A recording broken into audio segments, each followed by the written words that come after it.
So you could have something like lambda x or x plus oh yeah, I guess that's the traditional example. The traditional example would be something like this, right? You have a natural number, and then you're going to compute the function that, given an x, returns you x to the power n. So you can have x is 0, then 1 else. And this is a bad example. You have to pick at the last minute because now I need a name for it. But okay, let's do it. Equals. I could zoom out actually. And otherwise you do x times power mx, whatever the syntax is.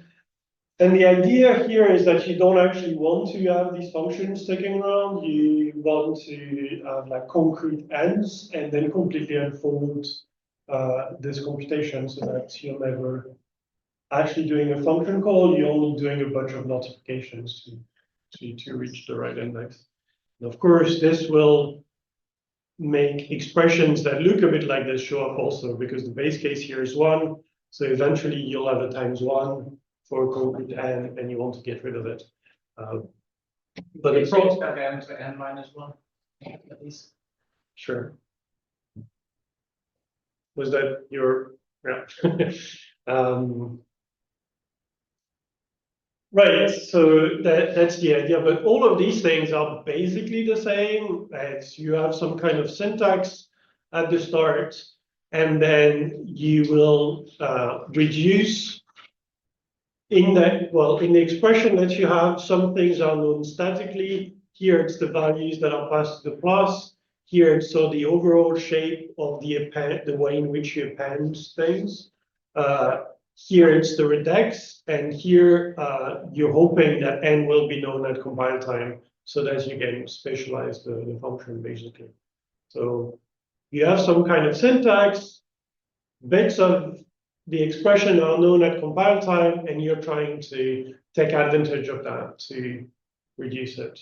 And you can call it different things. So you can call it like optimizations, you can call it normalization or strong normalization, or you can call it like partial evaluation, type-directed partial evaluation, staging, code generation, whatever you want it to be.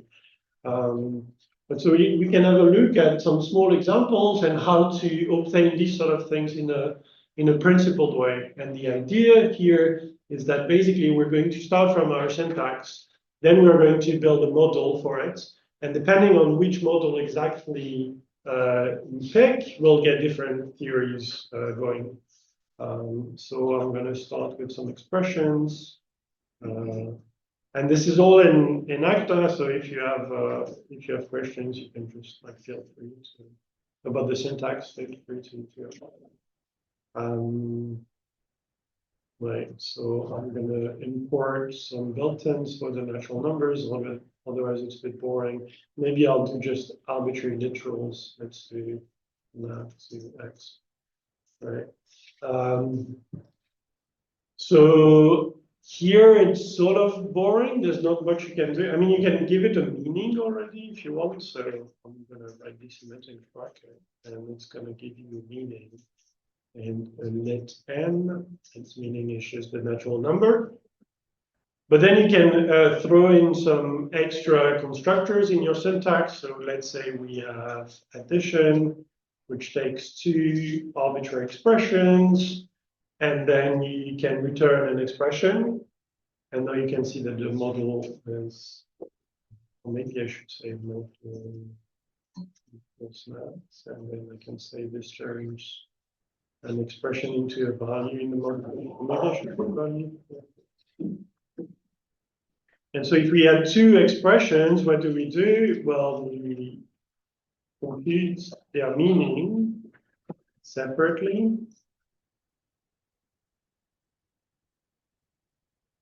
And then we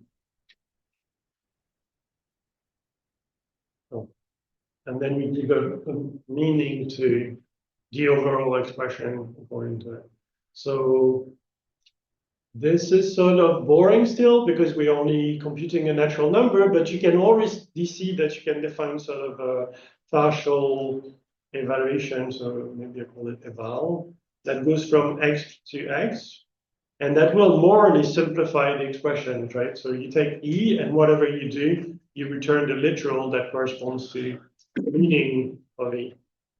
Because here is everything is known statically. So when you put your expressions down into the model soup where things happen, you're guaranteed to get a value back. So there's nothing very strange here.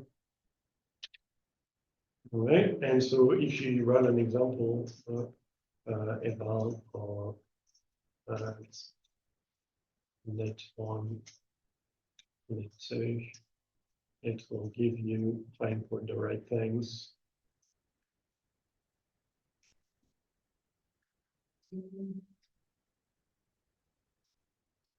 Philip is asking, is there a reason for that statement rather than E plus everything?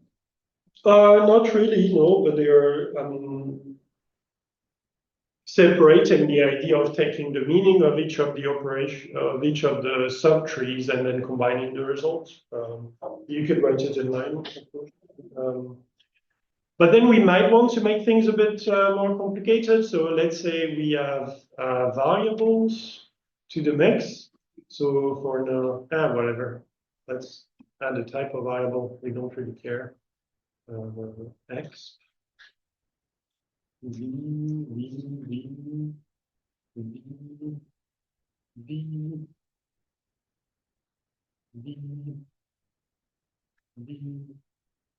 Oh, I should say variable accept.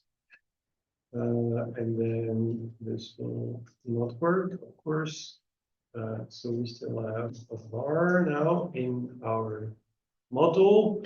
And this is where it starts to be interesting, right? So we need to give a meaning to these variables. And here there are lots of choices. The more naive one, perhaps, is to just take the type of model. Okay, well, this is starting to be annoying now. Model is set. Is to just use expressions themselves as the notion of model. And then if you have a literal, you return a literal. If you have an addition, you do this. Whatever this is. Because as I said, we define a model. So you just give a meaning to the various constructs. Here, let's use this. This is not defined. And now, so for the variable case, there's not very much we can do. So we can just return the expression that corresponds to it. But then in the definition of addition, we have a bit of freedom, right? So the most obvious thing to do is to just use add. But if you look at the function, it's going to be a bit boring, right? Variables are mapped to variables, literals to literals, and then addition constructors to just addition constructors. So the model is not going to compute very much. And here we're basically going to get, if we look at the normalized thing, just the original expression we started from. But we can also decide to throw in a bit more computation. And this is where you start having a bit of creative freedom. So depending where you are, if you're in the meta theory aspect of it, let's say, well, you're going to say, if I have two literals, let's M and let's N, then I'm going to return a literal corresponding to the computation of M plus N. But otherwise, for example,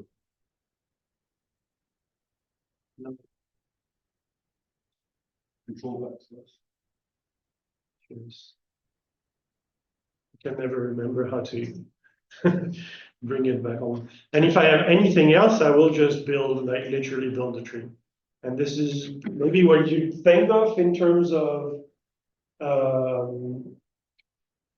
beta equality, right, for these terms. If you're thinking of these terms, just computing values, maybe get stuck if you only have two literals.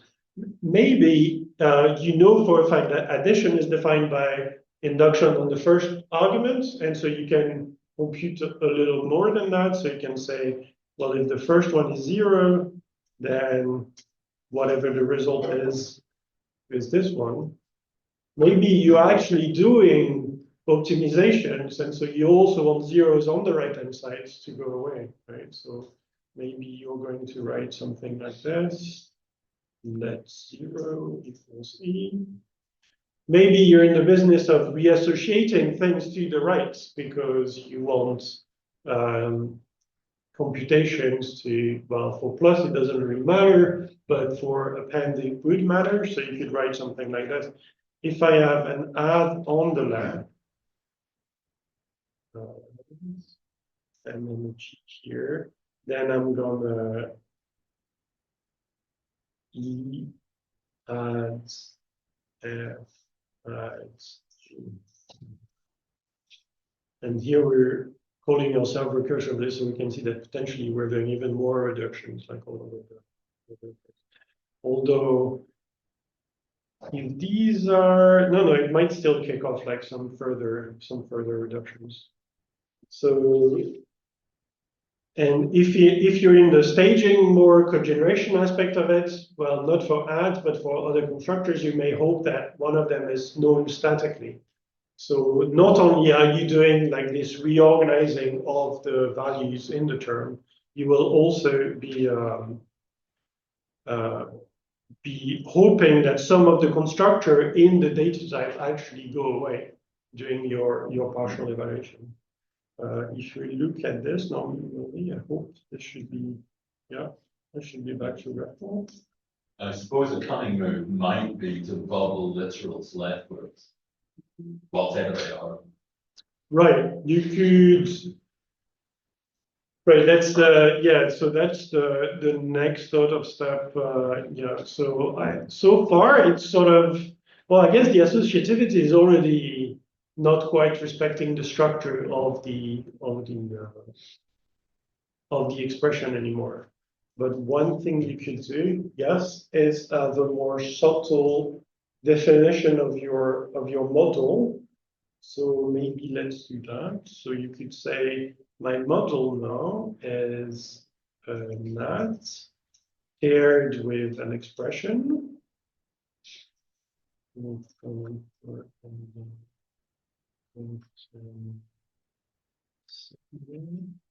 Of course, that's not defined.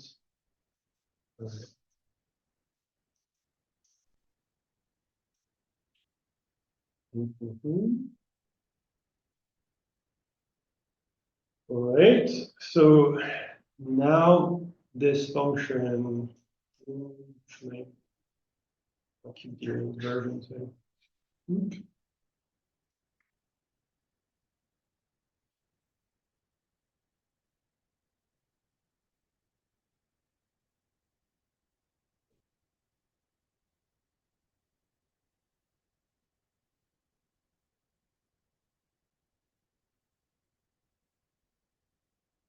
Very brave of you to do live coding. It's you get used to it.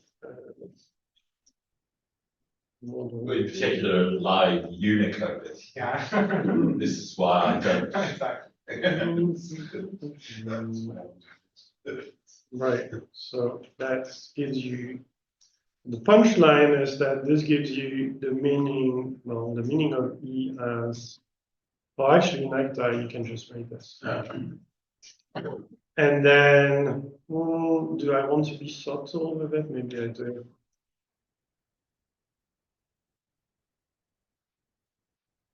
And if you have 0 and F, you return F. And if you have anything else, and F, you return index. And so, oh, that's idiosyncratic. Income. So that's the punchline, basically, right? So Connor's idea was to bubble up the literals so that, because the only thing we're doing here is adding things. So it doesn't really matter where they show up. We could just squash them all. So then we change the model from just having an expression to having a natural number paired with an expression. We could also just take expressions, but try to insist that it's always an addition of a literal and something, but there's no way to really enforce it in the type if you're doing that way. So this is a better representation of the model values if this is the kind of work you want to do. So there's always this question of what exactly it is you want to do. When I was reassociating here, for instance, I didn't statically enforce that things would be always nested to the right. You could want to do that. So there's a lot of freedom in the way you define your model, which is maybe a bit surprising. I don't know, because we tend to work like modulo beta eta or something, and we always build exactly the same model exactly the same way. Because the message here of this like 101 is basically that you can design the model however you want, just for whatever it is that you want to do. So we can fill the details in. So I can split on this thing, put some pen. Well, it's probably going to be horrible to do this.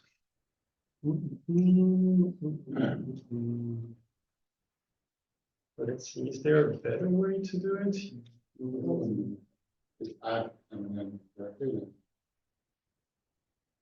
Right, we know for a fact that these are not going to be lit. You know. Except well, but the lit here is a special thing. Yeah, the lit. Ooh. Yeah. So yeah, it's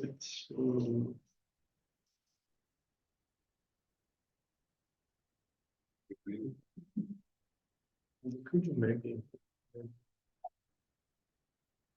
Yeah, but the meaning is going to be horrendous again. Yeah.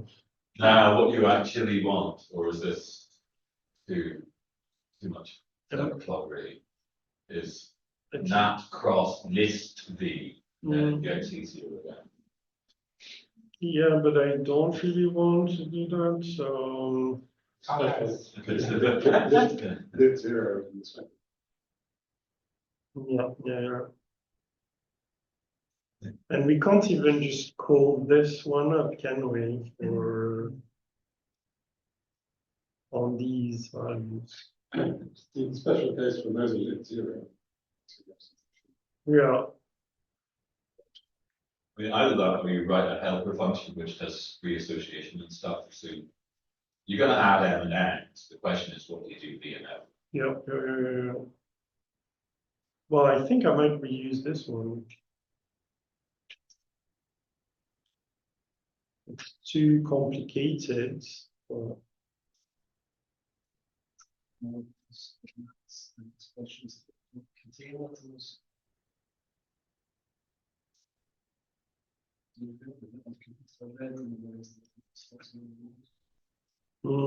Right, which is the list of variable thing. I mean, trees, I guess, in this instance. But so is it just a matter of doing this? Except with more space around the column. I think this will be it. Yeah. So some of the cases here are redundant because you're never going to get this first. Well, it will be lead 0 plus lead 0 potentially. Right, so there's always this tension of like throwing out the garbage in the model versus writing, like having easy to write functions, I guess, is the tension here. So the variable, well, it's going to be 0 and bar v. And then the literal n here is going to be n and let 0 and we said. Okay. And this is not true. No, not. Oof. Oh, this is not defined. Yeah. Okay. Why is it zero? There's another n. It's n plus zero. Well, yeah. Oh, So the value is already. Oh, I see. I see. I see. So there's another special case here, which is if you have and lit 0, then you have lit m. Yay. Because we said that basically this pairing here is more like a these or even more than that, I don't know. So it's either this one is non-z. If this one is 0, then I mean we basically just have the meaning already here in the expression. And if the expression is the literal 0, then it's sort of redundant, right, to add them to the two of them together. So you have the vague partial evaluation into the model, and then when you're coming back from it, which is what this is doing, I guess, because morally this is going via the module, right? The model. You're taking your values, you're embedding them into the model, and then coming back up. You need to have one last quotienting step to read back the right thing. Otherwise, we're getting back 3 plus 0 here.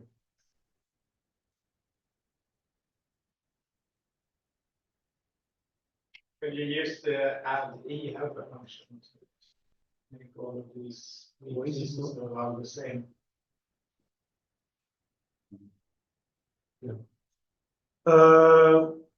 I see. Yeah, you could. Yeah, I think it's just the last case, but yeah, you could do this.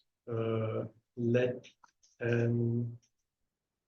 adding f.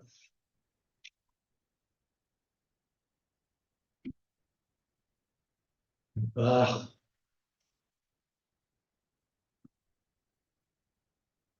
We're not actually using any variables, so it's doesn't know what to use as the type of variables.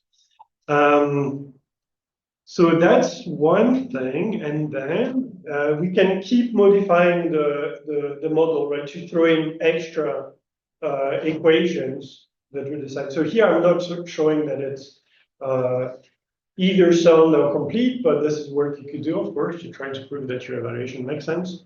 But here we don't care about sense.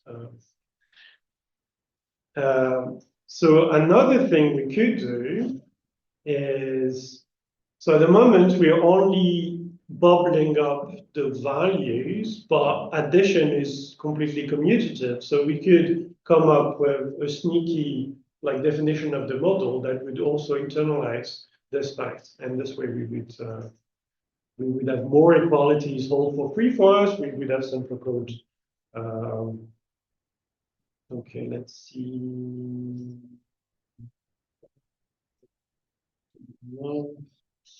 And then I can say, here I have a NAT.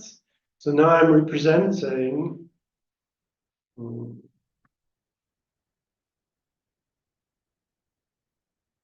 representing. I hate that you cannot leave the comment. Representing variables by finite values, right? So I have a finite number of variables. This is a sensible approach because all of our expressions are finite anyways.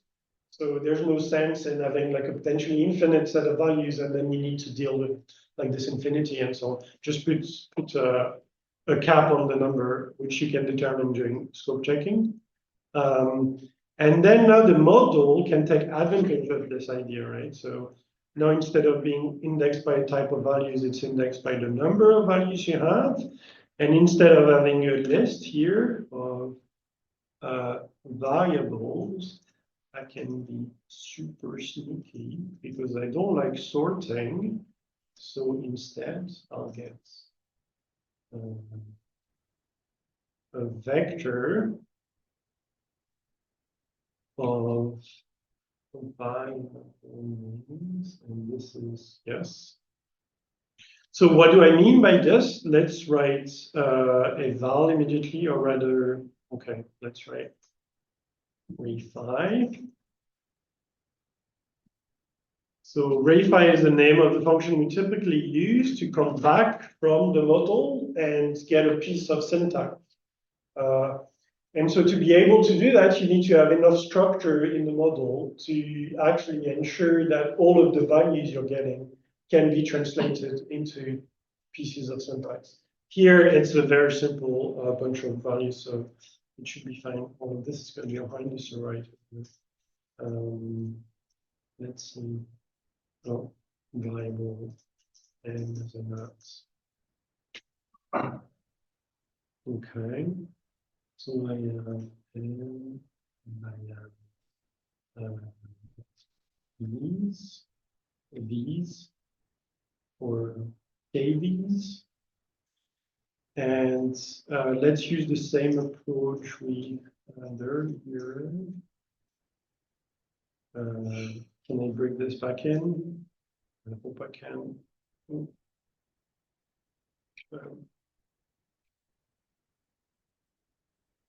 So the idea here is that because the order in which we're adding the variables doesn't matter, we can just have a vector of the number of times we've seen this variable in the expression, and this will give us exactly the right result, modulo being able to commute the variables, swap the two sides of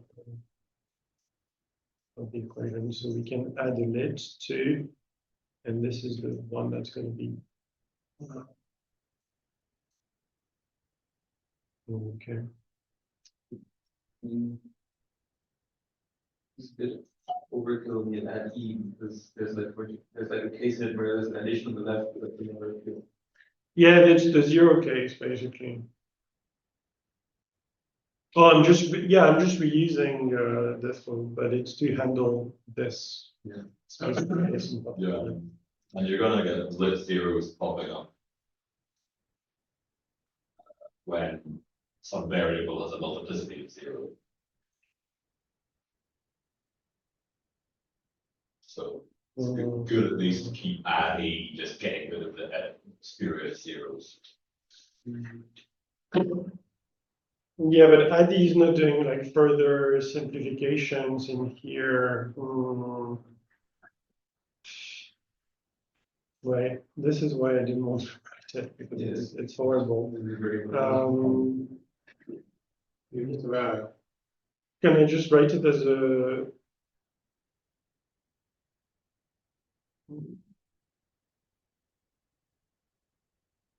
No, it's not even easy to get like a simple function to kickstart the. Because you lose the name of the variable. Where you want to turn everything to every number in the vector to that position in the vector. Yeah. That times. Yeah. Then you got to rename as you go. Yeah, but what if you change around the index? Right. So something you find useful anyway is to do the traditional CS410 exercise of implementing tabulate and project. Compare just use thin anything.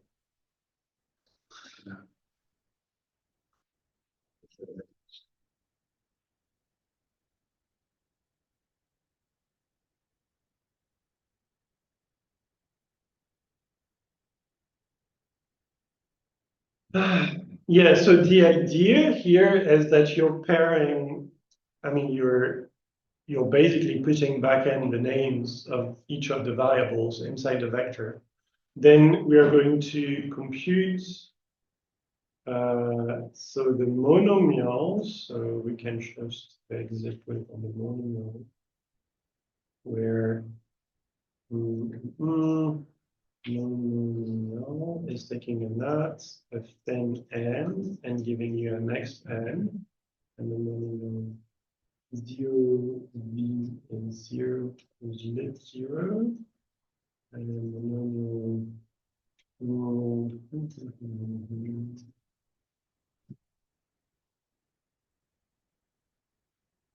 you probably want something like this. So it's a lot. is var v, and this is var v in AV. So this gives you all of them.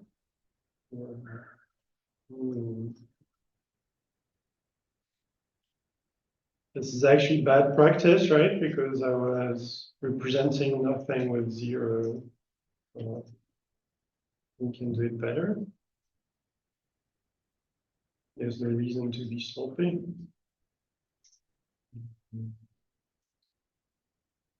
And this is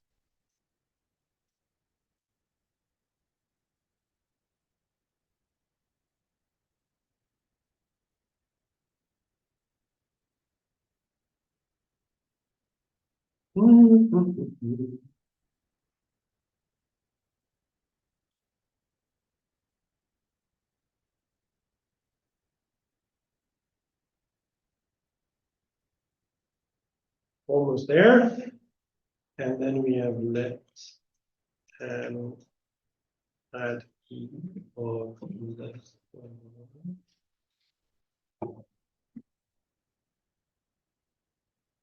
Really like the pull Well, I want to remove the, yeah. Well, we should have cat meetings nowadays. Back to lists walls.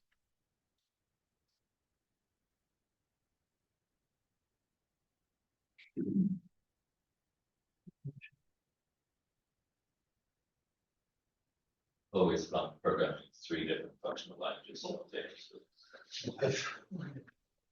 So we are adding everything, and then the base case we won't leak. Well, okay, let's Yeah. probably overkill, but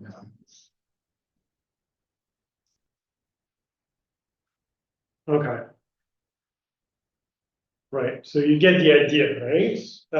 If you have n 2, 3, then that means that you should have n plus 2 times var 0 plus 3 times var 1. Basically, as the representation. And then we can just fill in the rest, hopefully. And then this is nuts. And this is x and 2 and adds. I need to bring back adds also.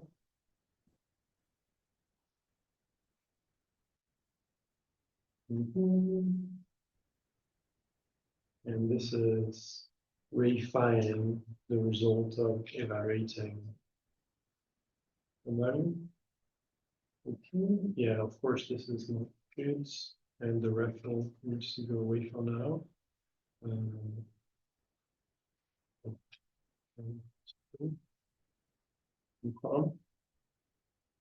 So what do we do when we add 2 expressions? Well, we add the constant values, and then we have 2 vectors of occurrences, maybe ox1, ox2. And so when we add this, we can just add the number of occurrences we've plotted in both expressions.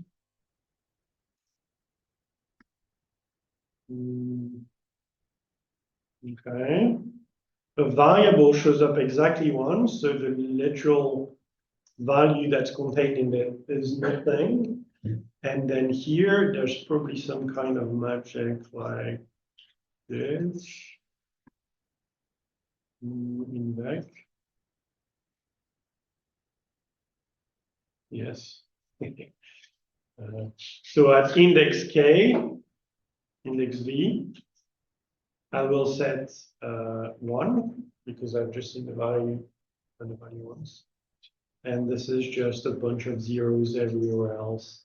I don't remember what the arguments are, or something like that. Yeah, there we go.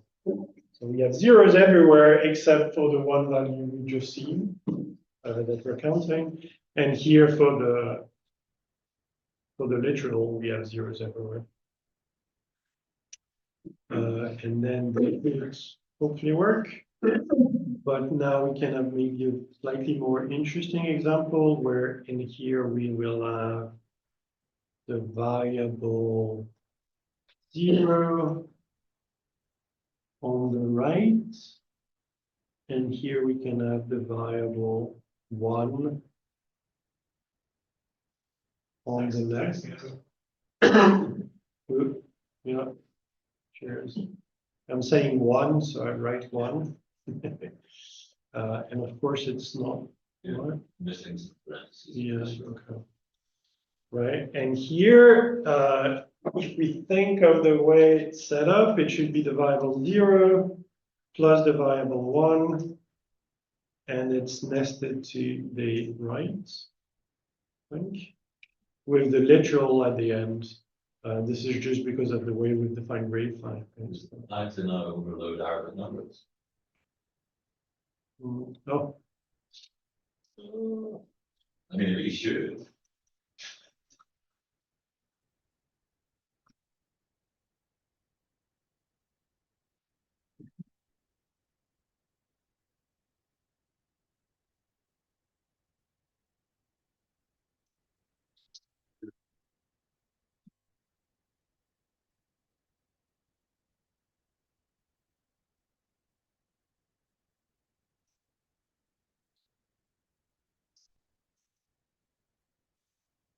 Yeah. I mean, I'm on battery also. So. No, that's living dangerously. On battery, type checking without that, and in a Zoom call. After 1 hour of CS106. Yes. What? Are they not? Oh, they don't do the one. Oh, okay. Literals. Is it plural? It is plural. Okay.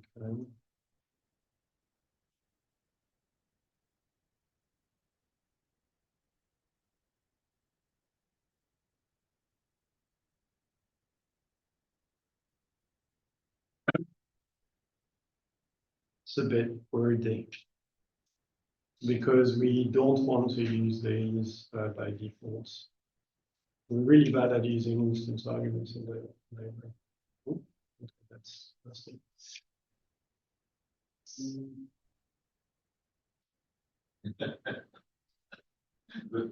Congratulations, you played yourself. What? That should work.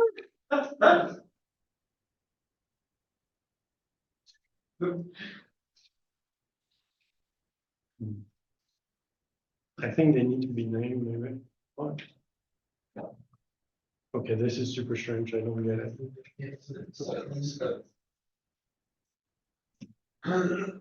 But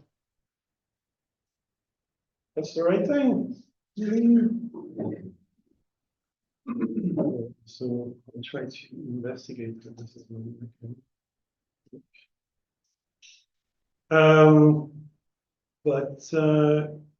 Yeah, so I think that was the main idea. So you can, there's the obvious sort of like the fairly structural, like source to source sort of model you can define, but this is just the very first one you can think of.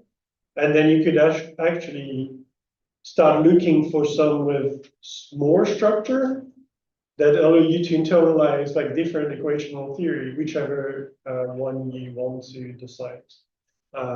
One thing that we haven't seen here is that it's not necessary for the source and the target of the partial evaluation to be the same language. So it's the case when you're looking at optimization or meta theory, if you're computing a strong normalization thing.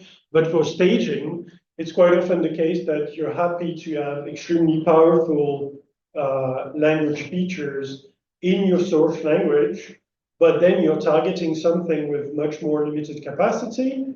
And as long as you can enforce in the types that all of the higher order features are only used with static arguments, you can make sure that the partial evaluation type directed residuations or staging or whatever is getting rid of all of these features, and you only ended up with generated codes that you can run on your much simpler targets language. Yeah, I think that's interesting.